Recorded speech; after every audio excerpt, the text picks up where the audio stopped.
Has the Buffalo Bills secondary really been that bad? We're going to break that down and a whole lot more today on Locked On Bills.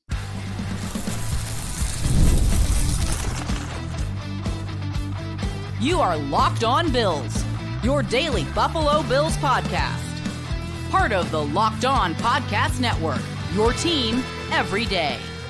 What's up, Bills Mafia? It's Joe Marino, author of the Herd Mentality Substack, co-host of the Locked On NFL Scouting Podcast, co-host of the NFL First Read Podcast, and I'm your host of Locked On Bills. I want to thank you for making Locked On Bills your first listen every day, and a big welcome and shout out to our everydayers. You know who you are. Those of you who never miss a single episode, I appreciate y'all being here very, very much. Locked On Bills is a proud part of the Locked On Podcast Network, your team every day.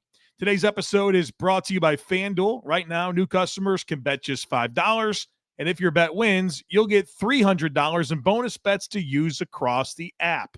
Well, folks, welcome in. It's time for Herd Mentality, the weekly episode where you control our discussion, and we have some good things to discuss. We'll talk a lot about the Bills' defense. We'll talk a little special teams. And there are some big injury updates that I want to get to later in our discussion.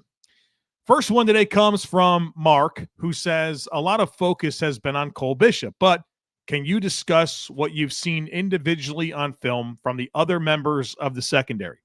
From the eye test, Trey White and Taylor Rapp have had struggles, but also wondering what you're seeing from Christian Benford and Taron Johnson. From what you have seen on film, how is each member of the secondary playing through 5 weeks? Are they playing up to their expected level of play? It's a good question. And I think collectively, no. No, I don't think a single one of those players outside of Cole Bishop is meeting expectations for what you think the player is supposed to be. So we'll go through each one. Let's start with Taylor Rapp, who's been a player I'm pretty frustrated with. One of the best things about Taylor Rapp in his career has been the tackling that he's given. He's a physical player that is really strong at tackling, and the metrics make that very obvious. And we talked about this last week, how the missed tackle rates have just gone significantly up. And not only is he missing tackles, but the calculation of angles is just off with him. And you've seen some passive angles as well. And in coverage, I just don't feel like he's playing fast. You know, I want him to be able to get to his landmarks, but then drive and close on the football and react quicker. And I don't think that's happened to the degree that it needs to this point. I'm pretty disappointed in Taylor Rapp. As for his running mate, Cole Bishop, I think Cole Bishop has certainly gotten a lot better this year. He's been able to trigger and fly downhill and make some physical tackles. He's made, obviously, that great interception against New Orleans. I think you've seen a more confident player that's becoming more comfortable in what he's being asked to do, and he's making some impact. And he certainly isn't hurting the Bills to the same degree that I think some other players in the secondary are. So I think there's an encouraging conversation to have about Cole Bishop and how he's very clearly, to me, taken a step. At cornerback, Tre'Davious White, he just has limitations. I don't think that Trey White is playing under his skill set. I think that's just who he is right now, where there's deficiency with his ability to really athletically match up. And he can do a really good job of staying leveraged and then making a tackle, right? That's just what he's going to do. And if there are some opportunities to make a play on a ball, I think he will, but it's not like he's going to be dynamic to the point where he's going to see it quick and trigger and go and make these huge impact plays like he did in the past. And that athletic deficiency that has come with injuries and age. And remember, Trey White was already just an okay athlete at the position when coming out of college. You know, you've had a couple of big injuries and some age, and there's been some decline there, and you can feel that. I think he's a smart player. I think he's tackled a lot better than I expected to be the case, but ultimately he's a limited player in coverage. And when you have all the other concerns with the Bills defense, that's really going to be felt. And so, yeah, it's third down. He's not going to be able to stay connected to Jalen Waddle or Chris Olave. or Stephon Diggs, right? Those are not matchups that are going to be favorable for him. So he's probably more of a depth player that's being asked to start, right? That wasn't the plan. The Bills drafted Maxwell Haristen in the first round after they signed Tre'Davious White.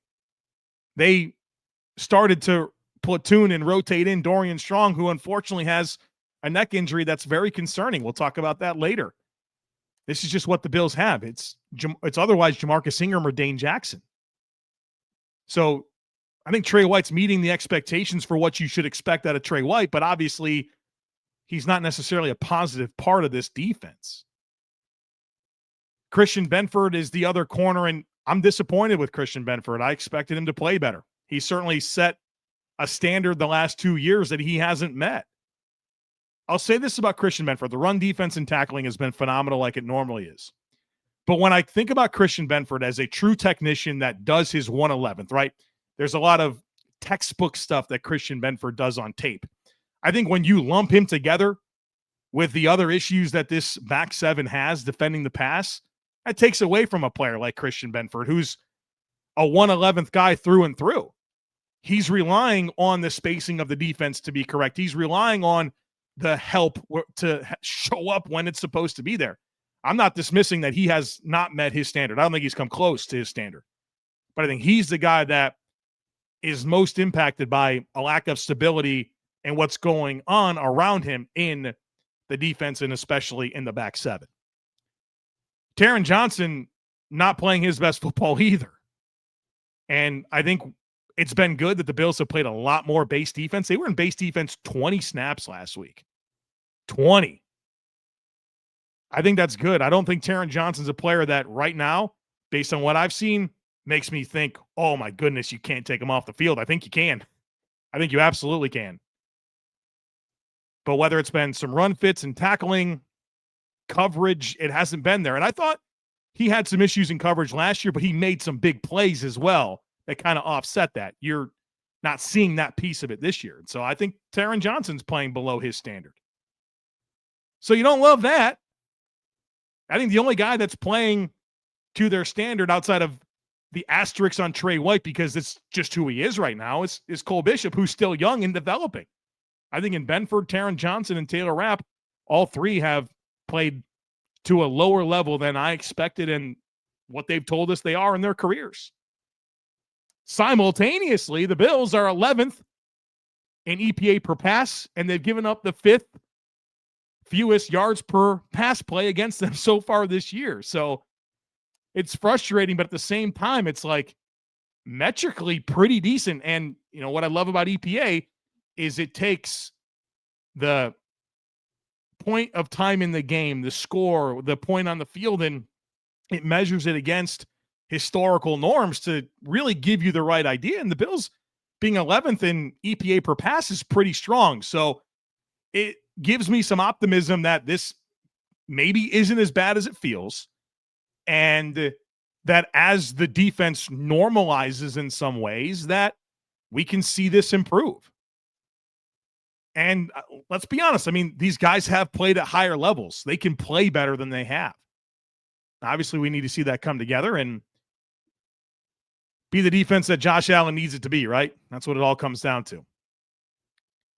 Next one here comes from Lauren, who says, I know we're all hungry to see what this defense looks like after the bye when we get Hoyt and Ogunjobi back.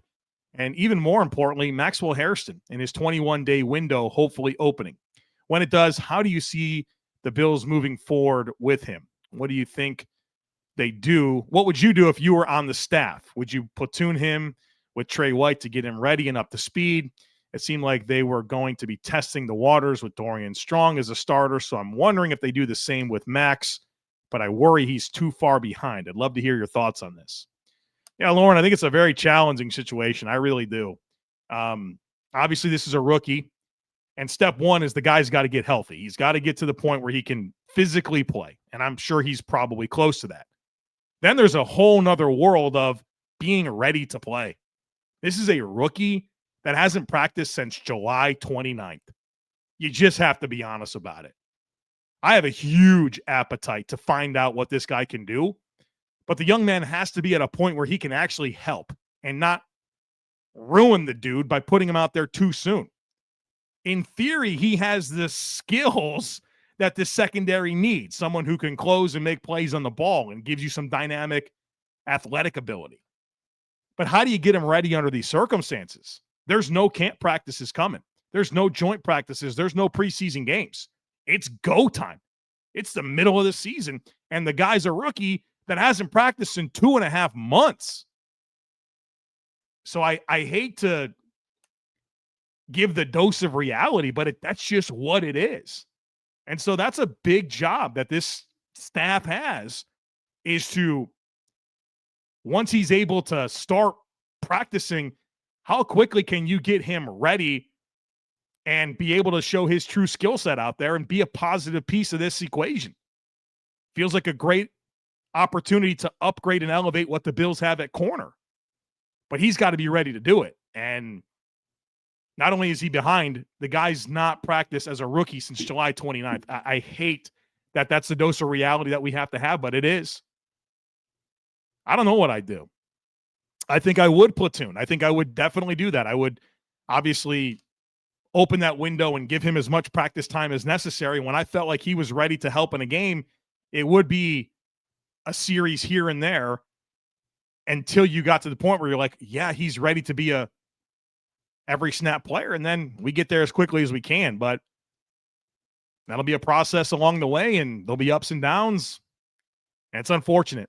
It's really unfortunate because he could really help this defense. And no matter what you do, you can't pretend like this guy's going to be ready. He hadn't practiced since July 29th. And how many practices does he really have under his belt in the NFL? Now he's got to go play corner. It's tough. Very tough. All right, coming up next, question about some ideas for the trade deadline. Someone asked me if I had a message for Bills Mafia. I have something to share there. And a question about Bobby Babich. And, is he going to be the answer at defensive coordinator? We'll do that here next, folks. Be sure to stick with me. The NFL season is here, and FanDuel has an offer that you don't want to miss. Right now, new customers can bet just $5, and you'll get $300 in bonus bets if you win. That's right. Pick a bet, put $5 down, and if it hits, you're going to unlock $300 in bonus bets to use across the app. I love how FanDuel gives me so many different ways to play. I've built parlays, tried player props, and even followed the live lines during the game. It makes football watching even more exciting when you got a little something riding on the action. Whether you're a casual fan or you love diving into the stats, FanDuel makes the game day experience so much better. So what are you waiting for? Visit FanDuel.com to download the FanDuel app today and get started. Welcome back, folks. The next one comes from Justin, who says the trade deadline is in a little under a month. I think there's some clear needs for this team, especially on defense. Bean has been going for trades at the deadline, it seems. Do you think he will be active again? If so, who do you think he should go for? Well, I can see Brandon Bean making a trade. I think there's areas that the team can improve. And you certainly should look at this AFC landscape and feel pretty good about your chances to win it, right? And so, yeah, I'd want to do something to help the team if you can. Just some quick ideas, not really diving into the reality of onboarding contracts, but just some players that could help the Bills at positions of need from teams that could be sellers. I look at safety as a position that the Bills can upgrade. I think about Xavier Woods with the Tennessee Titans, Justin Reed with the Saints. At cornerback, I think that's an area that the team can improve. You could just maybe sign Stephon Gilmore. I mean, if you want to play press man coverage, you want a guy that's physical and will tackle. That's what Stephon Gilmore is. He's old, but I'd certainly be interested in that. You do have Maxwell Haristen coming back. Who knows what that's going to be like? You have Dane Jackson on the practice squad. I think about Greg Newsome in Cleveland, but I think he is playing on the fifth-year option. So that's like a big onboard to take on that contract, but he certainly helped this team. I see a need at linebacker. I don't know if the Bills do.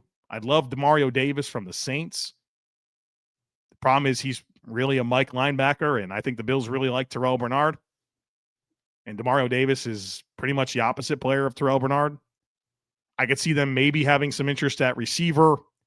You look at the Saints, they have Chris Olave and Rashid Shaheed, who gives you a speed dynamic. Obviously, Chris Olave, really good down the field. That's interesting to me.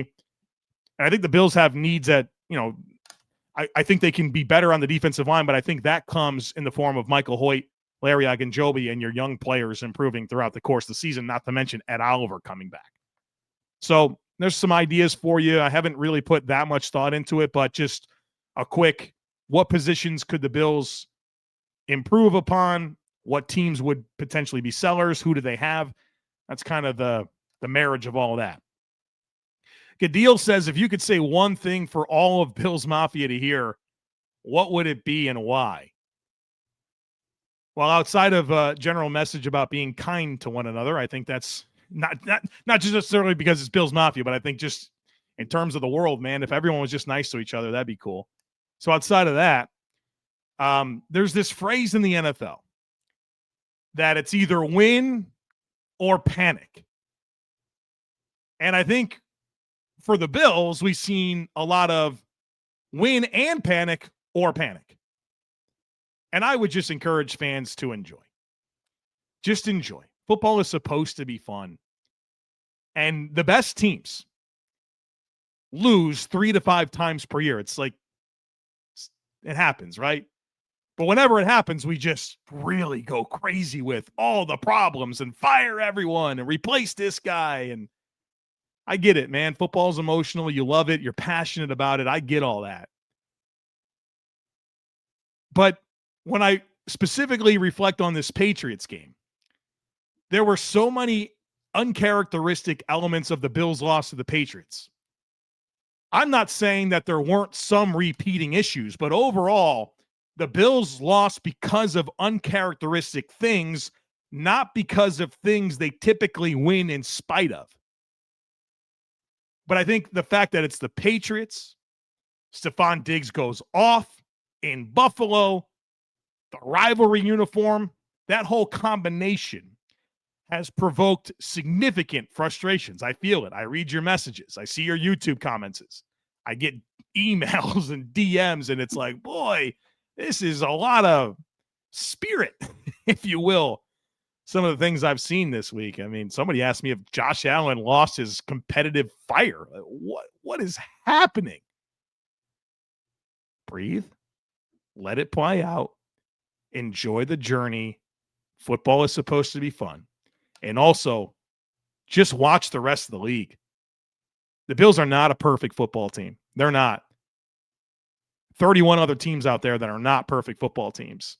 Even ones that are supposed to be good. Watch the Eagles. Get into their issues. Get into the Chiefs and their issues. You want to talk about the Ravens? You think the Lions don't have issues? You don't think the Packers have issues? There's stuff going on. I mean, the Chiefs, their loss to Jacksonville, very similar to, in some ways, a lot of mistakes, uncharacteristic mistakes led to that loss. I mean, you're going to play all the games. We're going to see what happens. And just have fun and let it play out. It should be a fun thing in your life. It should be really fun. Make sure it's fun. Enjoy it. Daniel says you've used the word disjointed quite a bit on the All 22 pod, and unfortunately that has felt consistent. With now 1 1/4 seasons of a sample size, disjointed is a word that is incredibly concerning and disappointing. I understand there's always context, injuries, new pieces, specific game situations, etc. But the larger sample size now, it feels like the buck needs to stop with Bobby Babich, and it's just not. So I've got a lot of questions this week about Bobby Babich, where I'm at with him, should the Bills fire him, all those types of things.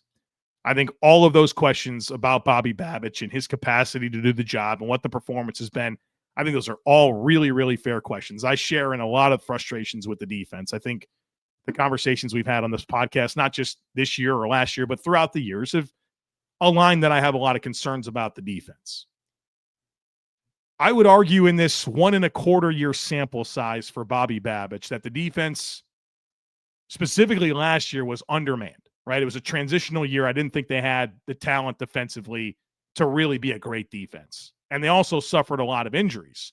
Greg Rousseau and Daquan Jones last year were the only 2 starters to not miss a game. I mean, we all watched the Baltimore Ravens. The Bills' second level was Balin Spector, Dorian Williams, and Cam Lewis.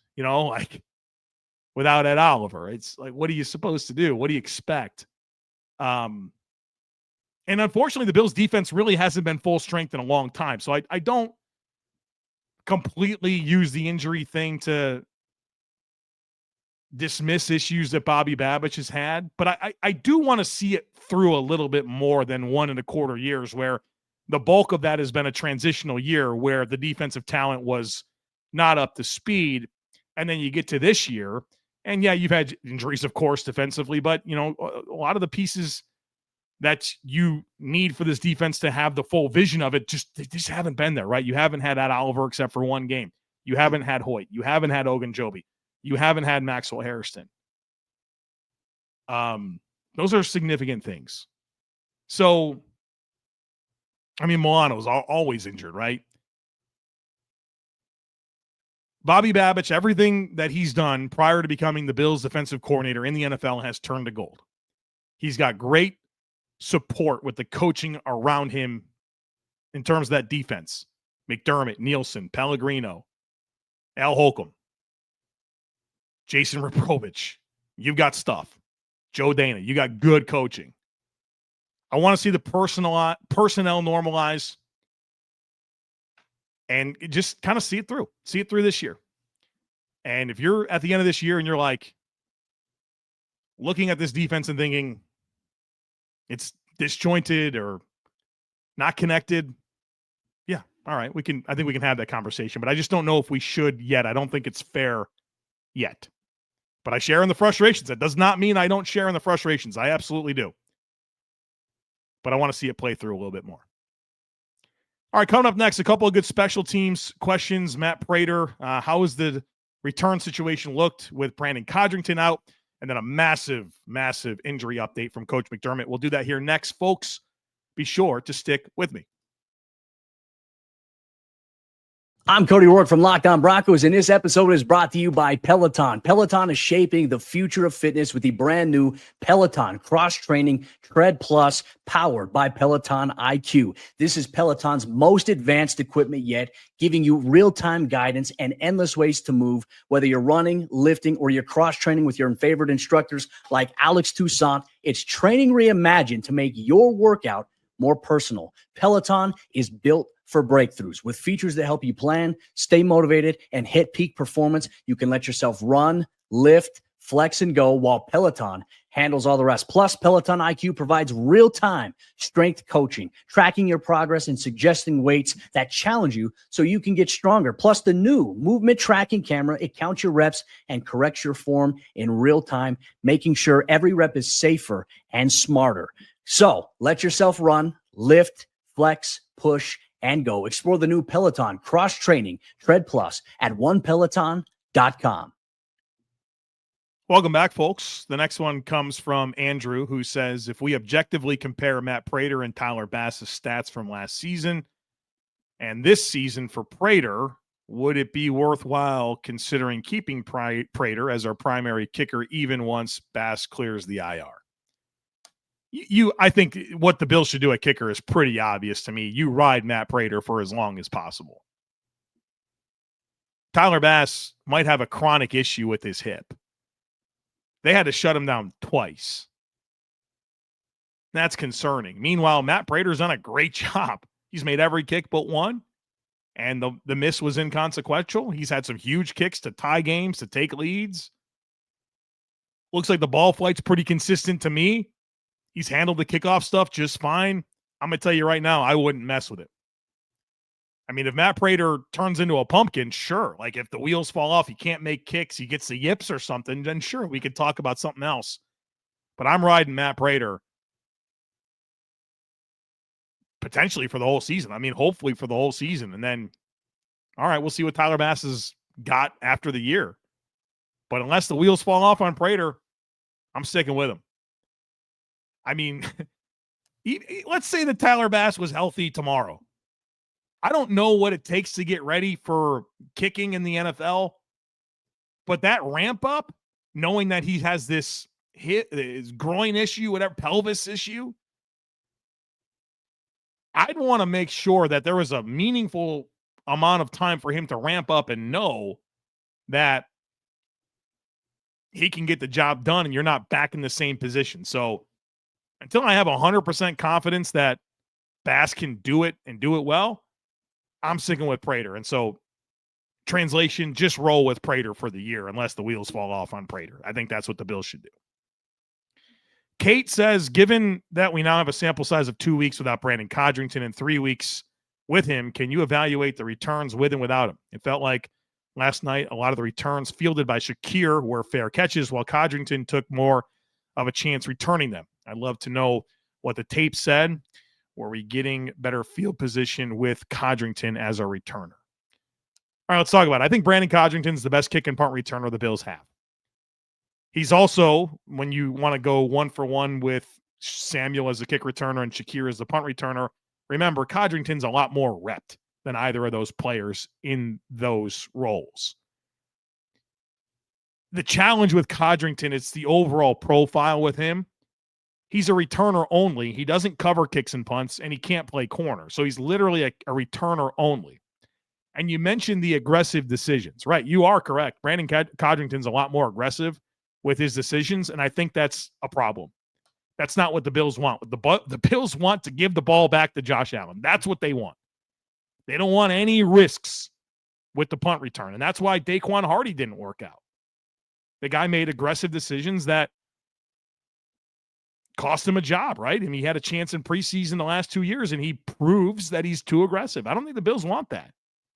It's not lost to me that the last game Codrington was active for, he was too aggressive, and the next thing you know, he's inactive. Get the ball back to 17.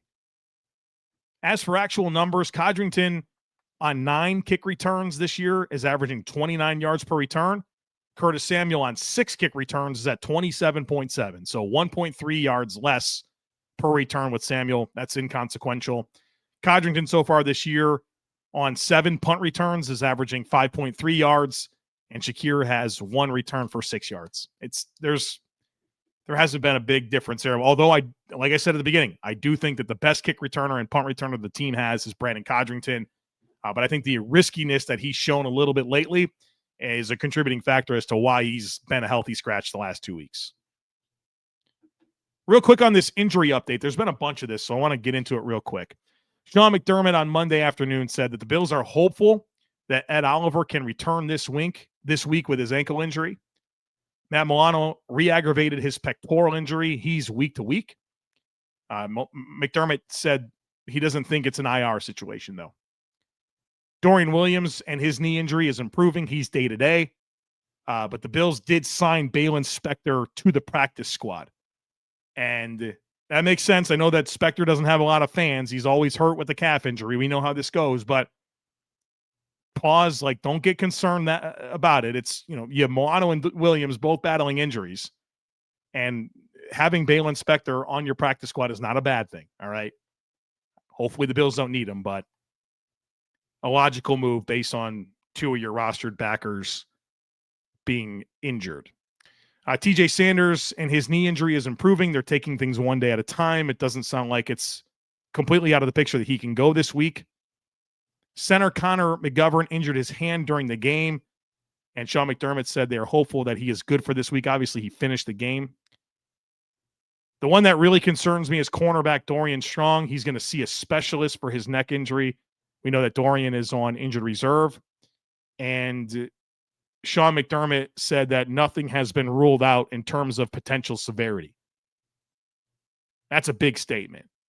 When you talk about neck injuries and nothing has been ruled out in terms of severity, that's not just, 4 weeks on injured reserve or a season ending. You worry about a career-threatening thing. You're talking about a neck and going to see a specialist. That's very concerning to me. And in other news that's not injury-related, Keon Coleman, Sean McDermott confirmed that Keon Coleman did not play the first series of the game because of a disciplinary issue that happened last year in the Jacksonville game as well. It's funny, both times that he's been suspended or benched for a quarter or a series, he scored a touchdown in the game. I guess that's a new tradition. But, you don't love hearing that, right? McDermott talked about maturity and doing things that were necessary for him to be consistent and grow and develop and mature as a player. I think last year we learned that he was late for some things, and I'm guessing it's probably something similar to that. Tardy, maybe lack of attentiveness in meetings. That's just me guessing and speculating. We don't know. But Keon Coleman was benched for a second time in his career due to a head coach's decision based on discipline. So there you go. All right, folks, there you have it. Herd mentality in the books. And now we're going to start focusing in on the Atlanta Falcons. We'll have crossover Thursday. We're going to obviously do the primer, final thoughts, all those things as the Bills get ready to travel to Atlanta for Monday Night Football in Week 6. One quick note on Bill Squad this week. It's going to be live on Wednesday, October 8th at 2:00 p.m. Eastern Time. Had some scheduling stuff on Thursday, so we had to bump it to Wednesday. So if you want to be part of the live airing of Bill Squad, it's going to be Wednesday the 8th at 2 p.m. Eastern Time. And, of course, it'll live on YouTube and it'll be posted as a podcast afterwards. So wanted to give you that programming note real quick.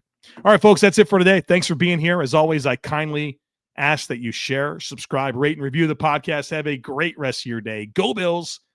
And I look forward to catching up with you again real soon.